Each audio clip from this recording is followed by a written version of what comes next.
महबूबा मुफ्ती ने क्या कहा है आपको ये बताते हैं। उन्होंने ट्वीट किया है, कश्मीर में एनकाउंटर पर महबूबा मुफ्ती ने ट्वीट करके सवाल उठा दिए। एनकाउंटर की जवाबदेही सुरक्षा बलों की होनी चाहिए, ये कहा है महबूबा मुफ्ती ने। कुलगाम में मुठभेड़ हुई थी आतंकियों के साथ सुरक्षा बलों की, उसमें उन्होंने कहा कि 17 साल का एक निर्दोष मारा गया। उन्होंने उसको सीधे निर्दोष ठहरा दिया और उन्होंने कहा कि उनके माता पिता का दावा है, उस 17 साल के आतंकी के माता पिता का दावा है कि वो निर्दोष था।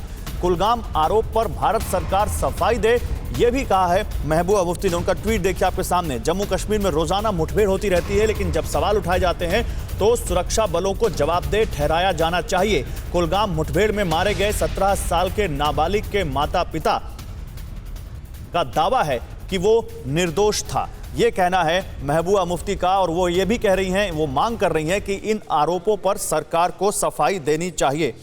GOI government of India must come clean on these allegations, ये वो कह रही हैं। रविंद्र रैना जी, आपसे शुरुआत करूंगा और आपसे ही बात करूंगा। आप काफी मुखर हैं अलगाववादियों को लेकर, जो लोग पाकिस्तान का पक्ष लेते हैं, आतंकियों का पक्ष लेते हैं। आज महबूबा मुफ्ती जब ये बात कह रही हैं कि सरकार को इस एनकाउंटर पर सफाई देना चाहिए, तो आपको क्या कहना है इस पर?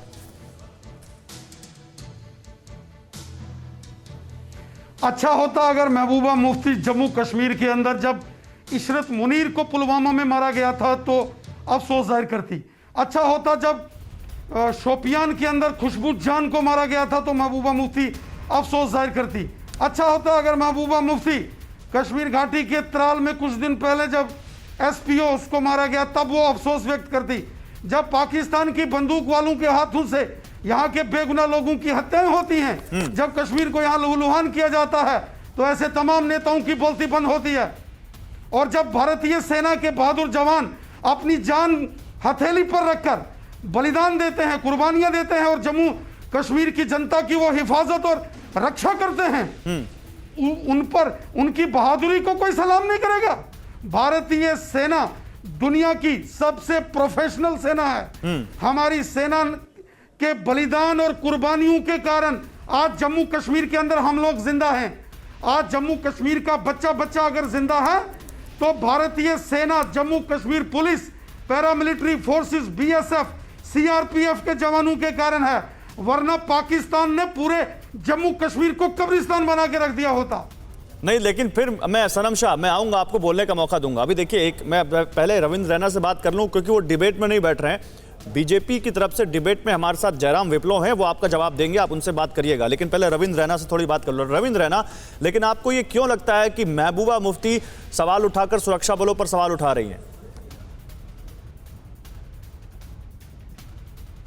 कुछ लोग सेना की बहादुरी की प्रशंसा न करते हुए इस प्रकार के अनाप शनाप प्रश्न खड़े करते हैं। कुछ लोग इन एनकाउंटर्स में भी राजनीति करते हैं। उनको इस प्रकार से बयानबाजी नहीं करनी चाहिए। हम सब जानते हैं जम्मू कश्मीर के अंदर हमारी सेना के जवानों ने अपने अदम्य साहस, शौर्य और बलिदान देकर, लेकिन महबूबा मुफ्ती तो इस सूबे की मुख्यमंत्री रह चुकी है। उनको नहीं मालूम कि इस बयान की ये बयान कितना गंभीर हो सकता है, कितना सेंसिटिव इशू है। आखिर वो ऐसा क्यों कह रही है? देखिए, सुश्री महबूबा मुफ्ती जी को भी गंभीरता दिखानी पड़ेगी।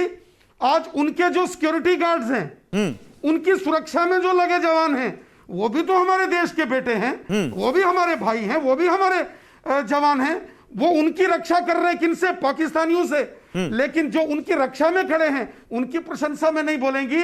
भारतीय सेना एक प्रोफेशनल इंडियन आर्मी है। अगर कहीं हमने इतिहास में देखा है, पिछले साल शोपियान के अंदर एक घटना घटी थी जिसमें राजौरी जिले के जो बुद्दलकंडी का क्षेत्र है, वहां के 3 नौजवानों की हत्या हो गई थी। आर्मी के कोर्ट ऑफ इंक्वायरी ने जब उस मामले की इन्वेस्टिगेशन की तो जो दोषी जो लोग थे उन पर कार्रवाई की गई। इंडियन आर्मी एक प्रोफेशनल आर्मी है। इस प्रकार के ट्वीट करके और प्रश्न चिन्ह लगा के आप भारतीय सेना के जवानों का मनोबल नहीं गिरा सकते। हमारे देश के जवानों ने हमेशा अपनी कुर्बानियां देकर, लहू देकर, लेकिन फिर अभी देखिए मेरे साथ सनम शाह है, अभी PDP से कोई और जुड़ जाएगा, वो ये जब कहेगा, रविंद्र रैना, अभी हमारे साथ सनम शाह है, अभी कोई PDP से जुड़ जाएगा, वो ये दलील देंगे कि इतने एनकाउंटर होते हैं रोजाना जम्मू कश्मीर में, सब पे तो सवाल नहीं उठा रही है महबूबा मुफ्ती, एक जो इस कुलगाम के एनकाउंटर में सवाल उठा रही हैं, तो क्या दिक्कत है?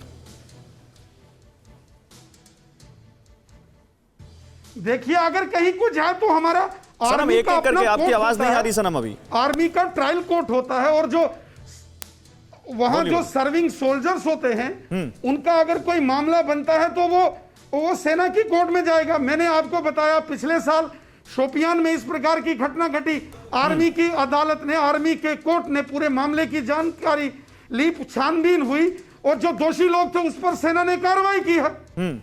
हमारी सेना प्रोफेशनल आदमी सेना है, लेकिन इस प्रकार जब पूरी सेना के इंस्टीट्यूशन पर कोई सवाल निशान खड़े करने की कोशिश करेगा तो यह चीज नाकाबिले बर्दाश्त है।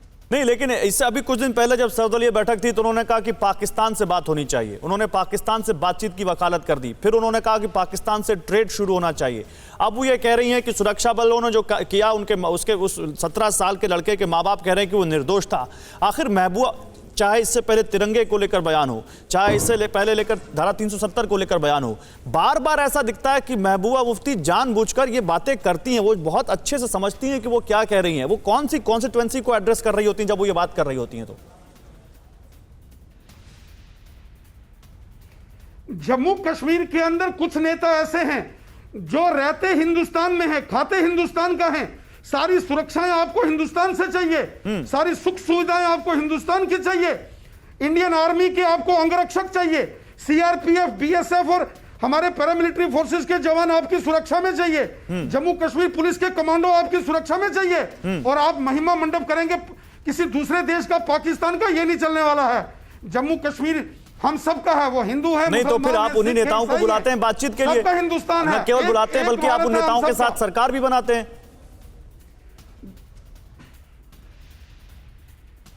देखिए, जब सरकार के अंदर रहते हुए उन्होंने खुरापाती चालें चली तो सरकार गिरा के जेल में भी बंद किया था इन सबको हमने।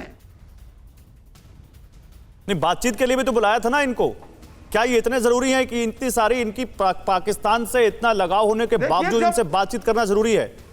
चूंकि जब माननीय प्रधानमंत्री जी ने नई दिल्ली में सर्वदलीय बैठक जम्मू कश्मीर पर बुलाई, वो ऑल पॉलिटिकल पार्टीज की मीटिंग थी, जो पीपल्स रिप्रेजेंटेशन एक्ट के तहत जो रजिस्टर्ड पॉलिटिकल पार्टीज थे उनको बुलाया गया है, और उसमें कोई भेदभाव नहीं किया गया। एक फार्मूला बनाया गया, एक तौर तरीका बनाया गया, उसके तहत बुलाया गया, और बुला के माननीय प्रधानमंत्री जी ने सबको समझाया था कि हमको दिलों की दूरियां और दिल्ली की दूरियां मिटानी है। नहीं तो वो दूरी नहीं मिटती दिख रही रविंद्र रैना। देखिए, आपने दिलों और दिल्ली की दूरियां मिटाने की बात कही और उन्होंने उसी सरकार पर सवाल उठा दिए जिस सरकार ने उनको कश्मीर में पॉलिटिकल प्रोसेस आगे बढ़ाने के लिए बुलाया था, बातचीत करने के लिए। बोला उन्होंने कि सरकार सफाई दे इस बारे में, भारत सरकार सफाई दे।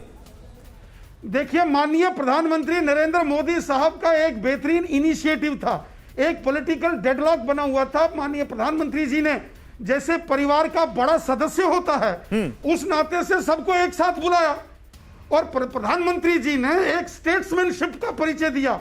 उन्होंने सबको बुला के समझाया कि हमको उज्जवल जम्मू कश्मीर के भविष्य के लिए सबको मिलकर काम करना है, हमको मजबूत जम्मू कश्मीर के लिए काम करना है, हमने जम्मू कश्मीर के नौजवानों की भलाई के लिए काम करना है, और आतंकवाद, अलगाववाद और पाकिस्तान की मानसिकता को किसी सूरत में बर्दाश्त नहीं किया जाएगा, क्योंकि इस विचारधारा ने, इस बंदूक की विचारधारा ने तो पिछले 35 सालों में जम्मू कश्मीर को लहूलुहान किया है, और ये बंदूक भेजने वाला कौन है? पाकिस्तान है। उसके खिलाफ नहीं बोलेंगे। नहीं, और इससे ऊपर इससे आगे का सवाल, और उस बंदूक से मरने वाला कई बार आम कश्मीरी भी होता है। मेरे पास एक डेटा है, आप देखिए 2018, 2019, 2020 जम्मू कश्मीर में इतने सारे अटैक हुए हैं, उसमें सिक्योरिटी पर्सनल की बात करें तो कभी 100 कभी 150 ऐसे हमारे सिक्योरिटी पर्सनल शहीद हुए हैं, और सिविलियंस की बात करें तो 2018 में 39, 2019 में 39 और 2020 में 37। ये सिविलियंस भी तो आम कश्मीरी हैं, इनके लिए ही तो राजनीति करती है महबूबा मुफ्ती की, इनके लिए बातचीत, इनके लिए नहीं करती राजनीति। पिछले 35 वर्षों में 1 लाख के करीब जम्मू कश्मीर के अंदर बेगुनाह लोगों की हत्याएं हुई हैं, और जिसमें 80,000 से ऊपर तो मुसलमान हैं। और यह हत्या करने वाला कौन है? पाकिस्तान है। आतंकवादी कहां से आते हैं? बम, बंदूक, पिस्तौल, गोलियां कहां से आती हैं? पाकिस्तान इस दुनिया में मुसलमानों का सबसे बड़ा दुश्मन है। पाकिस्तान जम्मू कश्मीर के लोगों का कातिल है। पाकिस्तान पूरी दुनिया में मुसलमानों का सबसे बड़ा दुश्मन है, जिसने कश्मीर को लहूलुहान किया है। छोटे छोटे स्कूल जाते बच्चों को कत्ल कर दिया गया, स्कूल जाती बच्चियों को किडनैप करके उनको ज़बह कर दिया गया, उनके गले काट दिए गए। अड़ी सोमवार से शुक्रवार शाम 6 बजे सिर्फ TV9 भारतवर्ष पर।